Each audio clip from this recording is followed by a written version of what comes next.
Hi friends, இங்கே பாருங்கள். பூராமே வந்து நம்ம யூஸ் பண்ண நாங்கள் வாங்கின பூரி இதெல்லாம் சுடுறதுக்கு கோல்டு வின்னர் வாங்குவோம். அது சில அப்புறம் விம்பாரு, அப்புறம் எங்கள் வீட்டுக்கார் சாப்பிட்ட லேகியம் இதெல்லாம் வந்து எங்கிட்ட போட்டு வச்சுருக்குறோம். இப்போ பாருங்கள், ஒரு பை சேர்ந்துருச்சு. இப்போ இந்த சிரட்டையும் கூட இங்கே வாங்குவாங்க. நாங்கள் என்ன செய்வோம், தேங்காய் எடுத்துகிட்டு இந்த சிரட்டையுமே வந்து இன்றைக்கி கொஞ்சம் மழை பெஞ்சதுனால நனைஞ்சிருக்குது.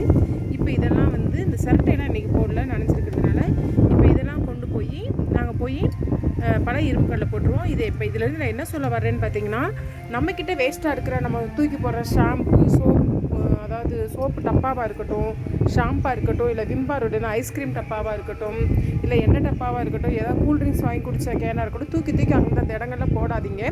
அது சுற்றுப்புற சூழலும் மாசுபடும்.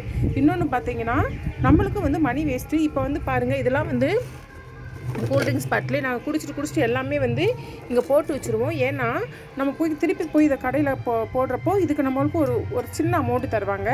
அது நம்ம ஏதாவது வச்சு நம்ம யூஸ் பண்ணிக்கலாம்.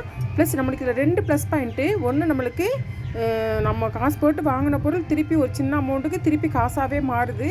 இன்னொன்று வந்து அதாவது இந்த பிளாஸ்டிக் இதெல்லாம் வந்து வெளியில் போடக்கூடாது அப்படின்னு சொல்லிட்டு கவர்மெண்ட்டு பெரிய ஒரு சட்டமே கொண்டு வந்து யாரும் இப்போ ஃபாலோ பண்ணுறது கிடையாது. அது வந்து எல்லாம் நம்மளுக்காண்டி தானே சொல்கிறாங்க, நம்ம நல்லதுக்கு தானே சொல்கிறாங்க.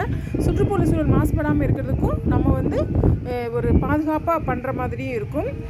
அதனால் வந்து நீங்கள் ஷாம்பு பாட்டிலோ, கூல்ட்ரிங்க்ஸ் பாட்டிலோ, எண்ணெய் பாட்டிலோ எதுவாக இருந்தாலும் வீட்டில் ஏதாவது ஒரு வேஸ்ட்டான ஒரு மூலையில் போட்டு வைங்க. பின்னாடி நம்ம அதை வந்து திருப்பி காசாகவே யூஸ் பண்ணிக்கலாம். இன்றைக்கி கொண்டு போய் நான் இதெல்லாம் போட போகிறேன். இன்றைக்கி ஒரு பை பிறக்கி வச்சுருக்கிறேன், இன்னொரு பை என் பொண்ணு எடுக்க போயிருக்கிறா.